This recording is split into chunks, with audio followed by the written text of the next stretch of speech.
This is We the Sales Engineers podcast, show 269. Welcome to We the SEs podcast, the show for sales engineers by sales engineers with your host, Ramsey Majaba. What's up, SE Nation? Welcome back to another episode. I am your host, Ramsey Majaba, and I have a great guest today by the name of Donald Kelly. And Donald will introduce himself in a second, but we're talking about side hustles today, why they're important, why everyone should have one. And we discuss how you can come up with ideas for them.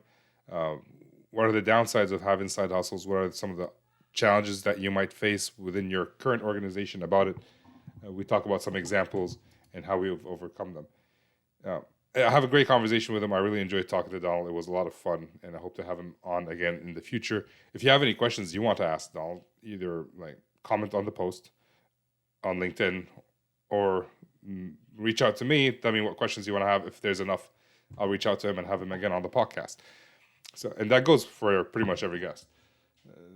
That's pretty much it for me. And I'm not going to see you after the show because he kind of finished it in the perfect way possible. So that's it for me. See you next episode. Let's jump into the show. Mr. Kelly, how you doing? Man, thank you so much for having me. I appreciate you having me be here, and just this idea of anyone that's out there in the sales engineer land or sales land. I'm always keen to be able to learn from them. So I'm looking forward to, as much as I am going to share stuff today, to learn from you as well. Well, I appreciate that. I'm always eager to teach. That doesn't sound. I am not jealous of your setup. Just so you know. My setup is perfectly fine with this rinky-dink thing. It's perfect the way it is. Well, the ATR 2100 that you have there, that's money. I had two of those, and that was the very first microphone that I started with. I just, in 2019, I think I upgraded to these mics, but okay. That ATR 100, well, I use that since 2012. So you've been doing this since 2012? Or are you doing different things since 2012? No, podcasting 2012. Let's back. 2012, I started, maybe I didn't have my ATR yet. Maybe 2013, I have that. But 2012 is when I started putting my first vlog together, and the idea of doing this stuff, because I launched it that way before I did the podcast side. Okay. So that was interesting. And then I went to New Media Expo, worked on it, and then launched it. And that was before there was like podcast movement or any of these other podcasting events. So because I was thinking, is that before Tim Ferriss started his podcast? Yeah, that was Tim Ferriss started. That's way before Tim, actually, thinking about it now, because Tim Ferriss had the book at that point, and everybody in the entrepreneur world and side hustle world was reading like 4-Hour Workweek. Yeah. And everybody at these conferences were talking about that stuff. So 100%. Yeah. All right. I think we were jumping in too fast. Listen. For those who don't know you, yep. Who are you? So I live in South Florida. I run a podcast. I have a popular sales podcast called the Sales Evangelist. Started it, as I mentioned, there back around 2012, and officially 2013, really took off, started booming. I run as a result of that podcast, in 2015, I started a sales training organization. I started helping coaching individual reps, individual contributors, and then entrepreneurs. And it slowly developed into, we created training curriculums. And from the training curriculums, we started having speaking engagement and consulting.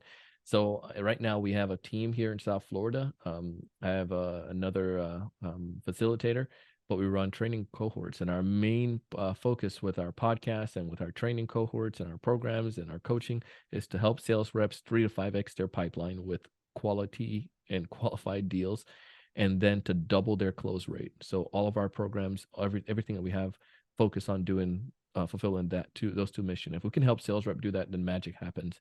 And as a result of our podcast being so influential, we started producing podcasts for other brands. So we have a creative side of our business, and that's TSC Studios, kind of behind me here. So we produce podcasts for brands as well, and learn how they can leverage podcasts to get thought leadership, awareness, as well as MQLs to help their sales folks. So, all right. I wanted to go back, but what is MQL for those who don't know? So marketing qualified leads.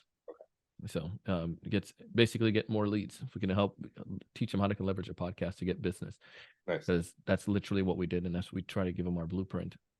Okay. And I just want to make sure we don't scare away any sales engineers who don't care about sales at all. We're not specifically talking about sales, although you should learn about it. We've had a few salespeople on here before, but before we get into why we're talking, what did you do before you founded? Founded is what's founded? That's the word. Founded. Immigrated to this side of the business. So before you did that, what were you doing? I was a software sales rep for a company out of Boca Raton, and we sold to city, county governments and to K-12, and was doing pretty decent. But prior to that, I worked in a different variety of the tech arena. So it was very, I had a hard time prior in those experiences, like leading up, and then I finally started finding success. And then after finding success, I decided maybe I have a thing or two I can share, and then started sharing it, and naturally led to stuff. But it was the last stint was selling software. Okay. Did you start TSE at the same time as you were selling software? Oh yeah, 100%. So I grew up in Jamaica. So let me give you some background here. Okay. Grew up in Jamaica, moved to the United States when I was a kid. And in the United States, in Jamaica, one of the things you see is like everyone is hustling. Like everyone is, and I don't say hustle in a word, I know some people get all offended by the word. It's not a bad word. Everyone's trying to figure out a way to work hard. I mean, one of the best things in Jamaica is the education system. However, it's still a developing or third world country. So you're looking at people who with great education, and they become they become some exports now, because they take that knowledge and go to England or go to UK or US and find great jobs, and they use that to help support their family. But people in Jamaica, you may have great education, you can't just go on Indeed and find a amazing job with 401k and all that jazz. So people find ways. So my family, we had a store at our house. The people across the street had one.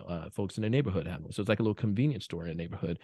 We had cousins that are relatives that had like a peanut cart where they ride around and roasted peanuts and sell that. And even my aunt, she had a shop, sold stuff in the market. She would buy products and stuff here in the U.S. and bring it back and sell it at with a little margin in Jamaica. And you find things like that. So people figure out ways to make things happen. My dad was an entrepreneur, had a blueprint organization company, and so forth. So everyone around me, for the most part, was doing that. So now fast forward, so I'm answering this question now with this idea. It was, and then people make this joke about, and if you know any Jamaican, you can make this joke to them. You can say, how many jobs you have? And they'll probably laugh and say like 2 or 3, because Jamaicans just like to hustle like that. It's just in our nature, right? So now go back to TSE. I knew ultimately, I didn't know how, I didn't know when, but I knew that I was going to be an entrepreneur. And even in college, I whiteboarded that I was going to work and get corporate experience, go for an MBA, or start a startup. TSE became that startup, and it was relatively around the same time frame that I had on my whiteboard. And the interesting thing, though, while I started, because there's something called the reticular activating system in our brains. It's like a net-like grouping of cells. Like if you think about it, nerves in our brain. If you think about it, like what was the last car you bought? Last car? Yeah. Don't bring that up. The Honda Odyssey.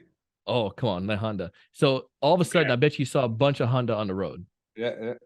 It's not like all of a sudden Honda started retargeting you. It's just a simple fact that they were there. You just never paid attention to them. Your reticular activating system was like, this is something that's he finds of importance. So therefore, let me point out more of these Hondas. So the same concept when it came to this side hustle. I had business and side hustle and being an entrepreneur in my mind so much that opportunities were coming my way. And one of those opportunities came in the form of podcasting. It was it wasn't to make money out the gate. It was like, let's share something that could work, that could give value. But then naturally I started to see how business could come from it. And actually the audience is the one that showed me how to monetize, because they started to ask, could I do coaching for them? Do I work with individuals? And I was like, sure. And then we started putting the business brain in. At some point, we looked at it and we're like, holy crap, this is that startup that I dreamt of. And TSE became that. Okay. So if I understand correctly, people in Jamaica hustle and side hustle at the same time. Maybe side hustle or side. They hustle, side hustle, and they have may have 2 side hustles. They don't mess around. Yeah. So I went for my honeymoon in Jamaica, and I was Rude amazed by, boy. Yeah, man. yeah, who work at the resort. They were there from 7 to 10. Like, it's just, and they wouldn't complain about it. They were happy to be there. Yeah. They worked very hard, so I can see what you're saying. Yeah. But I'm gonna play a little bit of devil's advocate right now. Let's go, Ramsey. Let's go. You're in the US, I'm in Canada. Yep. We're in first world countries. We have first world problems. Why do you even need to hustle? Like, you got a job, you're in sales, you're making good money in software sales potentially. Yep. I'm a sales engineer in the networking world. We make good money. Why do we even need to bother to hustle? Yeah, that's a very good question. I think it comes back down to there's, Jamie Foxx, obviously, Yep. and you know what's going on with them right now. Not right now. What's happening? Jamie Foxx was on a set about 2 months ago, finishing a new movie. 8 days left, he got a stroke, and he was in the hospital. Now he's in rehab. And I don't know how severe a stroke is, but it was pretty significant in that sense. But you know what they did to finish the movie? Replaced him. They got a stunt double. Body double. Yeah. 8 days left to finish the movie. So then now you think about this. If they did that to finish the movie, they didn't wait for Jamie, the movie must go on. When it comes to your company, when it comes to this thing that is shored in your mind, like, what do you think will happen when, the margins start to drop a little bit in your industry? Then they're going to say, well, Ramsey's just so nice a guy. I really like him. Let's stick him around, keep him around. They're going to make cuts. And if you're a part of that department that's getting cut, then God bless you. Maybe you get a severance, maybe not. It's just you're going to get, laid off. The point is, in a situation, in a world that we're in right now, the opportunities are there, but also you can't just expect the company to give you your parachute. I want to have my own parachute as well when it comes to, and that's why I think one of the biggest reasons of having that side hustle. And then also it's a simple fact too. It's like, who would not want, I'm maximizing my first level, because as a sales rep, I wouldn't want to do anything that's going to damage my ability to be able to earn commission and to do my sales job. So, naturally that's given. But my passion wasn't necessarily selling somebody else's software. My passion was, I would love to be an entrepreneur and be my own boss, someday. But in addition to that, I wanted to make sure I can have that assurance. And then in sales, that's the other problem too. The sucky side, because in sales, the house always wins. And in a good house, they pay you pretty well. And I was getting paid pretty well, but I did understand that the house always wins. And I didn't want to be in a Jamie situation or any type of situation like that, so to speak, where the company could let me go and then I have to figure things out. So why work hard for somebody else when I could also do some of that stuff on my own? I don't know if that gives a full answer to the picture. It does, and I'm nodding in agreement with you, but I will continue my devil's please. Role here. I mean, when you're working for a company and you want to do a side hustle, some people would think like, all right, now time is going to be taken away from my work and to focus on my side hustle, which will put me more at risk at work. So if there is a cut, I'm the first one to go. Whereas if I work hard and I stay in my lane, focus more on my work, it will make me indisposable for that company. Right. So again, I told the answer. The truth of that is that no, that's not the case, because you and I both have seen the opposite, where people did not have any side hustle. They followed the rules. They cut through all the, made the T's, dot the I's. And I am not. If I'm an employer now, so I want people who are working for me to give me their all in the time that they're working for me. And I expect that. However, I do let them know I don't expect you to work for me forever. And if you do have a side hustle or something you want to do, you do that. Come to me. I spoke to one of my team members, and he was working on this side gig, and he was trying to figure it out and trying to help, improve some stuff with with the sales. And I was like, bro, let's sit down. Let's see some of the things that you're working on. I want to help you with that, because he's been with our company for a while. I want him to succeed. He's not taking away from my time. It's not taken away from the things that he's doing at work. He's not taking it from those resources. We have that established, and I have those set rules. But I do know that he's trying to do stuff on the evenings and trying to do stuff on the weekends and on the side. So I want to give him what I can do to help him, if that makes sense. The point is, and let me give you another example with this too. So, but to finish up the point, the idea there that your side hustle will cost you your job it's ridiculous. I don't believe that to be true. But if somebody is stealing from their employer and spending their day in their remote job doing stuff for their side hustle, I would say that's unethical, and you don't want to do that. When I was doing my side hustle, let me tell you what I did. I got up early in the morning. So I had coaching clients, so it was going to be in the evenings. I did it on lunchtime or early in the mornings. And early in the mornings, editing my podcast and doing things relative to that. I would take my lunch, sometimes at different times of the day, whether it was going to be 11 o'clock or 12 o'clock. But I would take my lunch and I would go I went into this church parking lot. One of our church buildings was down in Boca, and I would go into that church parking lot and use the Wi-Fi, and I sat in my car on Skype and recorded podcast episodes back then. You guys can, I didn't have video, so you guys can go back in and look at some of those and check it out.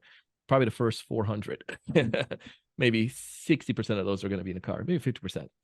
The point though is you can find, I found unique ways to do that without taking from my employer. And in essence, it's actually helped me, because by doing my side hustle, I actually got opportunities that were created for the business as a result of that. I want to talk about the opportunities for in a second, but Sure. First, continuing the devil's advocate, keep in mind that I run a side hustle. I know you, yeah. So I agree with you, but not all managers or owners think the way you think. Yep. And even if you're waking up early and working, or going at lunch and working, there's a perception. Yep. Of you not working hard enough. If you have time to work on your business, you can be working on my business. What are your thoughts around that? Yeah, no. So I had a friend, one of my coworkers. He did at that company. He actually, I wouldn't be in this position if it wasn't for him, because he's the one that introduced me to podcasting. But his direct supervisor saw some of the things that he was doing, and actually came with that same perception and said, listen, I don't like that you're doing some of this stuff, and you shouldn't, and so forth. Now, he admits today that he shouldn't have done a couple of the things that he did during the 9 to 5, whether that was taking like the way that he went about doing stuff, and it just interfered with the work again. And he would agree with you, and I would agree with you on that you don't do that. You don't take that time. I've had others as well that they were doing a side hustle, and like you said, they weren't taking time from their employer, but the perception was that, you're doing that. So, but here's the thing, go back to this. Is that an environment that you want to be in? If you're going to be with a company that's going to be so big brotherish over something that, something as a side gig. The second thing that I would tell you, so I would say, use your capabilities and find companies that are going to be more open to you. Not going to be such a, more flexibility is probably what I would say. And then the second thing is, the company that we were with, one of their flaws, because they saw us doing something, let's put it like this, how much of a Nazi they were, so to speak. They didn't like us being on LinkedIn. And this was back in 2011, 2012, right? They didn't like us being on LinkedIn. And as a salesperson, because they thought we were trying to find new jobs. So this colleague of mine, this coworker, this one that the company was so scrutinizing about, that he was actually doing content, that he was doing stuff on the, on the side. They didn't look at this as an opportunity of how they could exploit it. They just look at it as a threat. And what I mean was, this person was able to go on and with his co-founder and create the world's largest podcasting conference in the world. And you all could go Google it and see who it is, and probably could see who that person is and connect back to me and put 2 and 2 together. The point is, they could have leveraged me. They could have leveraged this individual. They could have leveraged the young talent that they had, who had, an understanding of content creation, and use that for their own business. But they saw it too much as a threat. And if you're in an environment, I wouldn't want to be in an environment like that. I don't want to be in a company in that situation. So I tell people, look for, be transparent as well. And if your company have a challenge with that, then, you can go somewhere else and go find another a company that would be towards that. Because if you have that bug, if you have the passion, if you have a desire for entrepreneurship or doing side hustle, again, that you're not going to quench. You're not going to quench that easily. And then just sit back and just work for somebody for the rest of your life. You're going to want to do something. You're going to want to push through. So find an area that's going to make sure that's going to be lenient towards you, flexible, I should say. And also then think about the company can exploit that. Like the team members that I have, some of them have their side hustle, but that side hustle that they have helped them do so much better in my gig. And I'm like, dude, all day, every day, like keep doing that. Like that's awesome. So again, that's that's how I would look at it. And that's how I've seen that many companies have, and I'll give you a last example. So in a successful situation, one of my friends, again, he has a side hustle. His company, he works for a major cybersecurity training organization right now. The first company he was working at, they were really starting, his boss was trying to get on his case about his side gig in marketing and whatnot. And that he had a marketing course. His current company, they saw that and they're like, wait a minute, we could use this for our benefit. And they actually they have a lot more resources, a lot more capital. So he's actually created a live stream for them and helped them launch a podcast and been able to represent them at industry conferences. They saw that talent that he had, didn't see it as a threat, but utilized it as an asset and encouraged him to keep doing his thing. But because of that, he's so much more dedicated. He spent more time doing work stuff than he does, the average worker, because he's passionate about what he's doing. Am I making sense there? It's so much sense. And I'm going to stop playing devil's advocate because I'm out of it. Something I want to point out is like you said exploit. I don't think exploit is they're not exploiting. Not exploit, yeah. But we're adding value to the company. 100%. Making us indispensable too. Like we're worried about being let go or anything. We're giving value beyond just our job. Right? Like our job is to be in sales or sales engineer. No, your colleague actually started a whole new section for them where you can do live stream. So that's amazing. And I actually had a similar situation where I started the podcast. I talked to my boss about it. And then his boss and his boss's boss came down on me and wanted me to shut it down because I talked to someone they don't like. Oh my goodness. Outside of work. Outside of work. Well, I talked to a salesperson that used to work for our company, and I didn't know there was some political stuff that I was not aware of. Yeah. Whatever. Like I'm there to learn. And my boss never told me until he left. And once he left, he said, you should leave too, because they're trying to do this to you. I'm like, all right, I'm gone. And I was out 2 months later. It's not always as easy as we make it seem right now, but it's worth it. Yeah, and one of my friends I heard this in college. One of my best friends, his brother told him this. His brother's in the corporate world. He said the best time to find a job is when you have a job. I'm like, that doesn't make any sense. Why would you want a job? You have a job. I didn't get that as a college student, but as I got in the professional world, I was like, that was a wise man there. Yeah, I like him. Good to have options. So like you said, you had a job, but you did the 2 months and you got a gig. And I think that's important for people to understand as well, that sometimes takes time to find that next good, flexible company. And so going back to the benefits of a side hustle, you mentioned like, hey, if you get let go, you have something on the side. But you mentioned also that you got opportunities through your side hustle. Could you talk about that a little bit? Yep. There was a guy that I wanted to interview for my sales podcast. He worked for a company that they worked for a company in an industry that we were trying to get into. We're trying to get into the private sector a little bit more. This guy, if I reached out to him and tried to sit down and have an appointment with him, would have been nearly impossible. But I reached out to him because I saw that he was in 30 for 30 in the area, Forbes 30 under 30, and reached out to him. He said yes. We went and had breakfast, and I got a chance to learn about him for the podcast, and then also got a chance to learn about his company. And what he told me was that their company just had a huge data breach, that they lost a lot of their documents and so forth, and because it wasn't secure.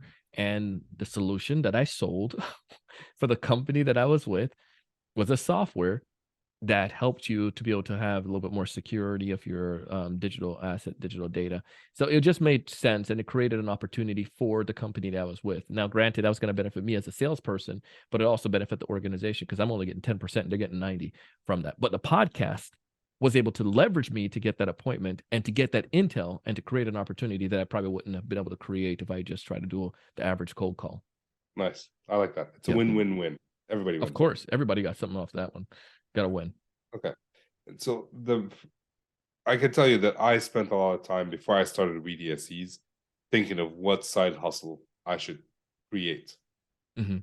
Did you have that problem, or did you just know what you're going to do? I had no clue what I was going to do.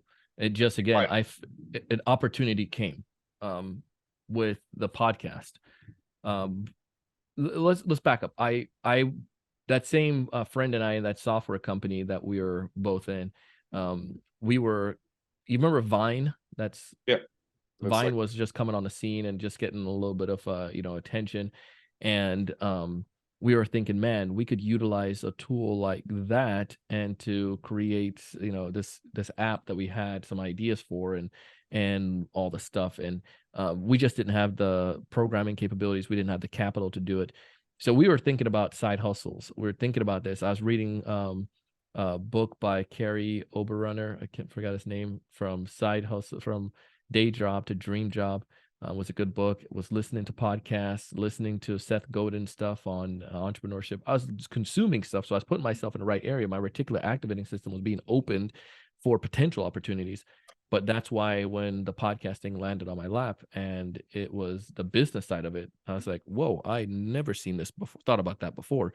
But my brain was, open to it, if that makes sense. But I didn't know exactly what I was doing. I was trying a bunch of stuff and experimenting and whatnot.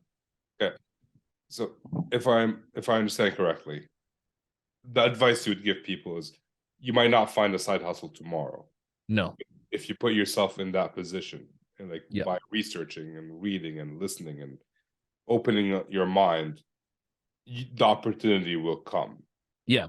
And I want to go back to this thing. The best side hustles come as a natural byproduct of things that you enjoy.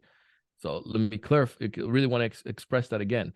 Like, some of the best side hustles come as a natural result of something you enjoy. So like a hobby, you're going to do the hobby independent of if you're working or not. Like, say you like to golf, no matter what. So I'm going to go golf and I'm going to work and all that fun stuff. But all of a sudden I discovered that my tees were really annoying. They were breaking a lot. So I was like researching and see if there's a good tee out there. And I didn't find one that I liked. So I created a tee and I liked it. And my buddy started using it. So then it's like, holy crap, this was my passion. It's something that I enjoy.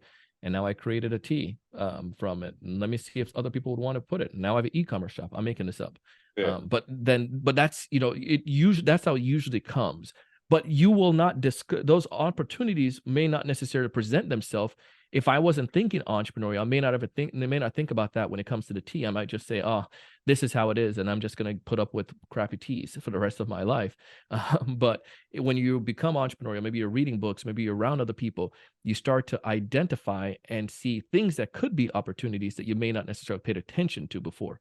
So I would say focus on your hobbies and see what problems you have in your hobbies or things that you enjoy. Maybe you like to cook and it's not necessarily a hobby, but then you realize, man, I'm tired of these, non-stick pans that say they're non-stick, but it always stick. I want something else. And you maybe create that or discover there's something in China or New Zealand and you start selling this product on your e-commerce store. You don't have to invent it, but it's something you're passionate about. So anyways. Okay. Putting my devil's advocate back on. Go back, bring that hat. Bring that back. Oh man, I need a hat now. It's not a hat. It's the closest thing I got to it. It's a shirt. Putting my devil's advocate shirt on. I'm usually not this gimmicky. It's like the Sith Lord, man. Yeah. So I hear a lot of people who actually wanted to start a side hustle related to a hobby, and they just ended up hating it because it changed a hobby from a hobby to a business. Mm-hmm. Right. So what are your thoughts around that? Like, have you seen that from the people you talk to? Yeah, I don't know if I agree with all of that per se. I mean, I think it could happen, but if it becomes like something burdensome, but I just, the thing is, you can look at the opposite way as well. You can do something that you try to go and hustle and do a project and do a side hustle that you don't like and you don't enjoy, and then it becomes laborious in that sense. Like, I have no desire for I don't know, software, and here I am trying to do a software because I read that software businesses make a lot of money. I hate this stuff. Like, then don't do that. Like, I'm not saying again, some of those people may just be they try to push their try to create something where it wasn't something. and they end up hating that hobby. Maybe there's you have no right cooking. You think you're a good cook and you suck at cooking. So why you have like try to create a cooking book? So So the story that I heard specifically is there was a lady, Jenny, I don't know what her name is, but she was on the Passive Income podcast. sure, smart passive income, Pat Flynn. And she's a very successful lady. I don't remember her name. I might have to look it up after. But she said like she has several businesses and she enjoys skiing. And then she noticed that, oh, skiing, what's missing this piece or that piece. So she created that piece and started selling it. And now instead of being able to go ski, she's going to the ski hill and trying to sell stuff. And stuff like that. So it absorbed her. So I guess you won't know until you try it. Yeah. Try And I different would things. It's not nothing's gonna pass on the first time. You might have to try different things. And then here's the other thing to that too. So maybe that's the case, but that's one avenue. But that's an avenue that I found that was helpful. I liked the idea of speaking. I liked the idea of creating content, and I love sales. So it was like a no-brainer. Everything just like lined up perfectly. But go back to what I would say to that individual. I don't necessarily say then that ruined the hobby. I say that you don't have the processes in place. Maybe you need to have like a system that, or get to the point where you can have somebody that could sell the products for you. Or perhaps you need to get some time for yourself as well. Or maybe the businesses became its own beast, and we need to look at ways how we can put the processes in place to help the business, the side hustle, develop its own foot, rather than you doing all of ruining your taking all of your time. You got to have your own time. And sometimes you got to go and just enjoy. And if that's the point to go ski, then you go ski. Go take some time to enjoy your life. Yeah. Because there's a book I'm reading right now, and I would recommend it for anyone doing a side hustle. It's called Profit First. If you ever heard of that book, Yeah. fantastic. And one of the things that Mike talks about in the book is like how sometimes the side hustle becomes Frankenstein, or your business say it becomes, it's a little baby and it's nice and cute, but it becomes Frankenstein and it takes over your life, and you dread doing it because it's just so much of, you're not doing the fun stuff anymore. You're just doing the annoying things.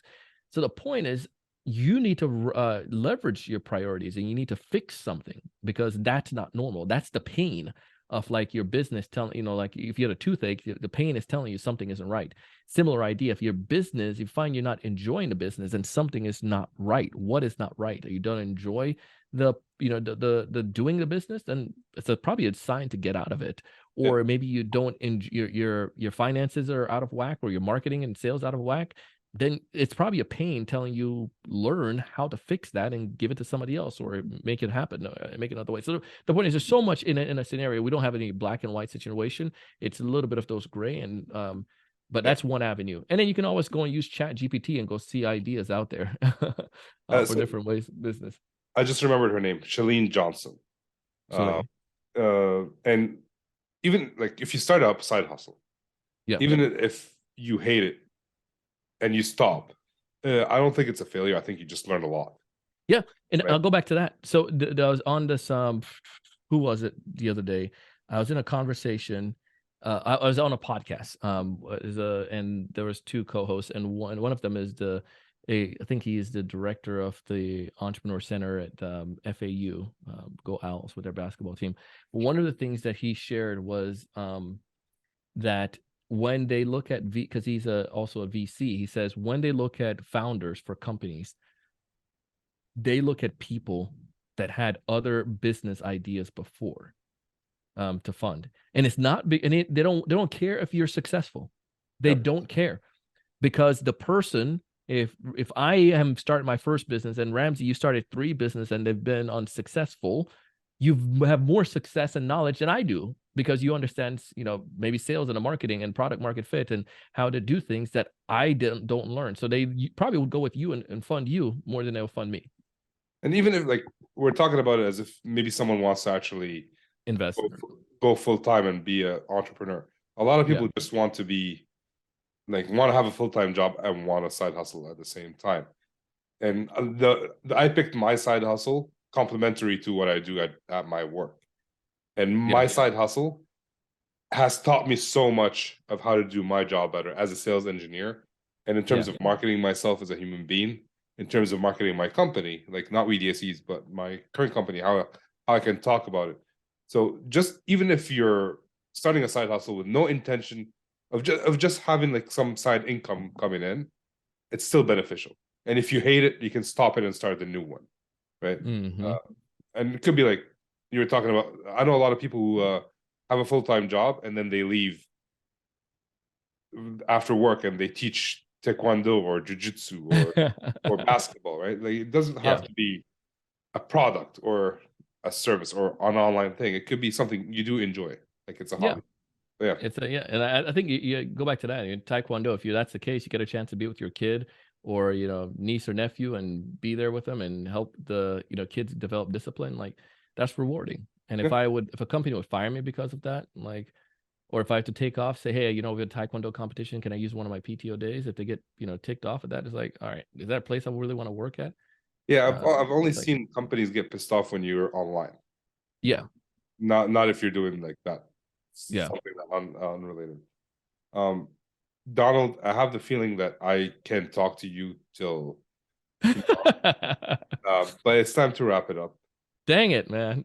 I'm gonna ask you this. Well, we still have time. I'm gonna ask you the same 4 questions I ask almost every guest. I call it the not so fire round, so you can take your time answering it. Unless you're really in a hurry, you can answer quickly. I'll leave that up to you. So you have your side hustle, which is now your main business, where you coach and you train and you do many other things. It sounds like. What is it that you love about what you do today? The thing that I would say I love the most is helping people change their lives. Growing at one point in our career, in our family, we were houseless. There's a difference between that and homeless. We did not have a place for ourselves, but my mom, brother, and sister was able to move in with my cousin, and I was able to move in with another cousin, and then eventually with one of my best friends and his family. And that was about a year of our lives. But we didn't have our own stuff, and it sucked. It was embarrassing. I felt like, being the oldest at the time, felt like I could have done more to help the family, and I didn't. And it just was just like a rough time in our life. And then again, I was in high school, so it was, really, what could I have done too much financially? But the point was, I knew that sinking feeling, and I never wanted our family to be in a situation like that. And sales was able to be a place that was able to help me to generate good money. Generational changing money. Made more money than my mom made in a whole year in one summer doing security sales door to door. So I was able to help my mom when she was trying to purchase a car at one point, help her with finances at different times. So sales became that avenue to do that. And think about that. If I can help someone to be able to hone their skills, to be able to become better and more effective of helping people solve problems, that's exciting. It's fun when somebody gets it. I love teaching and that idea. I love motivating and inspiring people. And that's one of the beautiful things about the podcast, where I can get to do both, motivate and inspire, and also see people change their lives as a result of the things that they learn. And then the other side to that, the thing that I love about it is just that it's creating something from nothing. There are folks that work with us that depend on salary and income, every month. And I'm fortunate that we're in a capability to be in a situation we can do this. And it's fun to be able to help other people as well. And it also, obviously, they give value to the company, so they get their value. We pay them for that value. So the point is, those are some of the things that I really love and selling with the organization. And I love selling too. So, those are my top 3 things. If I can be out selling and being in front of audiences and, closing big deals, I just find that fun and rewarding. So, and so I want to say 2 things to that. I have a very similar background to you, where I lived in Kuwait for a few years, and the war broke out in Kuwait, and we were houseless for 6 months. But I was like 5 years old, so I didn't feel any guilt about trying to find another house. So I can see that. And the second thing I want to say is, if you work with another human being, you're in sales. In one way, shape, or form. Yeah, buddy. So I think sales skills is it's the most underrated skill that people have. Everybody focuses on technology. Everybody focuses on software, on whatever. No one remembers that if you want your teacher to give you a higher grade, you're going to have to sell her on it. Amen. Or sell him on it. If you want to raise you're selling. If you want your teammate to do something that you think is right and what they want to do is wrong, you're selling them on it. So sales is such an underrated, and I hate that. I went into engineering because I didn't want to talk to people. And now look at me. So all right. Next question. Donald, what is your superpower? Ooh.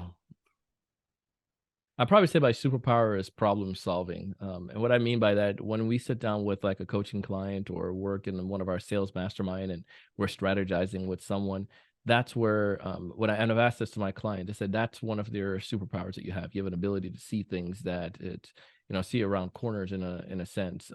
Because I've worked on many of these deals before, and you get a chance to understand patterns and behaviors. So that's something I like to do. And at one point in my career in high school, I thought about politics. And in high school, I did speech and debate. So this idea of strategy and strategic thinking, I think that's one of the superpowers that I have. And then also my ability to, I would say, I don't know, is being able to entertain. I think that's a superpower because of, again, high school with debate and entertaining and a little bit of acting and performance. Like those capabilities help me a lot in my role as a salesperson, and in my current role as the owner of the company and that lead a podcast. Those entertainment factors when I speak on stage allow me to be able to help captivate the audience, and coupled with my ability to strategize, make it fun for sales. So do you watch comic books or watch comic book movies or anything like that? Yeah. The general rule is each person has one superpower. I know. So leave some for the rest of us. All right. You mentioned several books today. Usually the question is like, is there a book or resource you'd recommend for someone who wants to start a side hustle? But you already mentioned 3. I'm going to give you the option of adding another one. 3 already? I think you said a day job to dream job, profit. Yeah. And another one. I can't remember the other one. Yeah. You mentioned Seth Godin. I don't know if it's a book. Okay, yeah, talk about Seth. But so you can either add a book, or you can tell me which one, if someone wants to start hustle, which one should they start with first? Well, I'm adding one. And that one would be probably add Think and Grow Rich. And the idea behind that is like understanding it was more not just thinking about money, but thinking about your potential and your capabilities. And so often we go through life and we don't live to our full potential. We feel that we are, this is the thing. I just got to work this 9 to 5 and retire, and that's it. And I'm like, man, you have 85 to maybe 95, maybe 100 years on this rock. Like, what kind of impact can you have on mankind? What kind of impact could you create? What was your God-given talent that you came here with or you developed? Did you utilize that enough? And that gets me. I don't want to live empty. I don't want to finish up with gas in a tank. I want to finish on empty. And said I had an impact on society, whether that was a macro or a micro level, that I did something to maybe have an impact. And yeah, I think there's a lot more that I'm looking forward to. So Think and Grow Rich help you to think about that from a mindset standpoint and capabilities. You just mentioned that you have 100 years on this rock. I'm going to go the opposite direction. A family member of mine, she was about to retire in a year, and she was diagnosed with with some form of cancer, and now she's in the wheelchair and she's blind, and she was 1 year away from retirement. And I see a lot of people who do that, where they're waiting for their retirement to enjoy life. No. And the question I have is, what can you do today to build your life so that you don't have to wait? How can you can, if you want, you can continue having it. She's fine. She's healthy. Yeah. She's not in great shape as she was, but she's with us, right? And we're grateful for all of that. But yeah, do you want to wait and leave it to chance that you might not enjoy your retirement? What can you do today to have an impact on, even if you don't care about other people, on your own life, so you can have the life that you want later on? So yeah. And the second thing is, I hated Think and Grow Rich. I bought it, and all I could think of was like, work hard, yeah, duh. Work hard, yeah. So maybe I didn't give it a chance. I hear a lot of people recommend this book. It didn't click for me. Maybe I read it at the wrong time, so I'm gonna go back. Different time. Yeah, it was. I read that when I was 18. 19 or so, somewhere right around there. It was 2021. It was right around there. Was my best friend's dad. I saw the result of that book on his life because he wrote his testimony, and the book is falling apart now on my bookshelf. Meaning because he use it and whatnot. But he wrote his testimony, how he lived, started off, and how the mentality, just the thought, the mental side of it, mindset, so to speak, how that transformed it. And he believed that he was capable of doing something. He created a company with, now he's passed on, and his son runs this organization, and they have over, I forgot how many number of employees that they have now in South Florida, and people that, they provide for it. But this started from his dad had an idea that developed into something. It was a side hustle too that became a full-time gig. Maybe I made the mistake of reading it after like Grant Cardone's 10X rules and massive, like because everybody's saying the same thing. Maybe at that point it just didn't hit me the same way. All right. Yeah, a lot of recycled stuff though. Yeah. Nothing new under the sun. No. It's just different ways of saying things. Like exactly. I get a lot of people who tell me like, hey, I want to start a podcast about sales engineering, but there's already a few. Should I start it? And my response is always yes, because you have a different way of talking than I do. Right. You have different, you can reach different people than I can. I can't reach everybody. Yeah. And we can work together and raise together. Last question of the not so fire round. Is there a habit you're working on today to improve in your personal or professional life? Habit that I'm improving on. Probably say we have a 3.5-year-old, and one of the ones that I probably working a little bit on is patience. If that, yeah, right. Just like, because I see that, sometimes he doesn't necessarily know what, that the buttons he's pushing, and need to be patient with them. And then I'm thinking, man, if I'm getting frustrated with somebody like, young as him, what do I do with somebody that's older? Sometimes do I get impatient with, like, figure this thing out? So I just want to be a little bit more patient.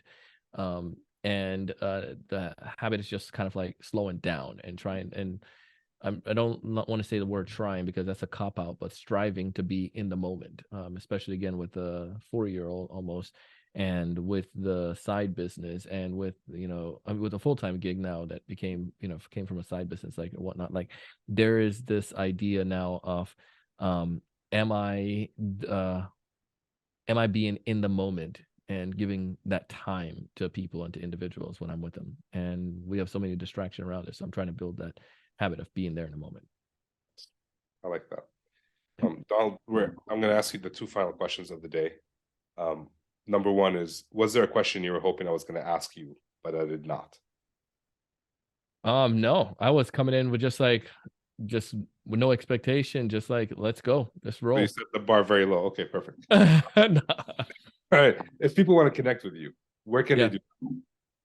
Best place to go to connect with me is on LinkedIn, or if you can find me Donald C. Kelly on LinkedIn.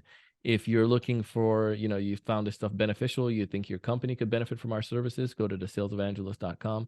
And maybe you're not a LinkedIn person, but you sit on other platforms. I'm also on Instagram and TikTok, and also Twitter as Donald C. Kelly. And for my millennials out there, still on Facebook, so you can find our company there as well. But nice.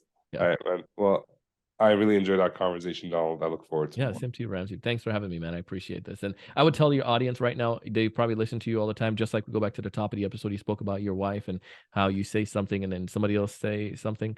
Well, you probably tell them to subscribe to the podcast. But from one podcaster to you as a listener on this podcast, subscribe to it and share it. Take the link and share it with one other person that could find benefit from it. And just, you've been listening to the show, you're not giving money.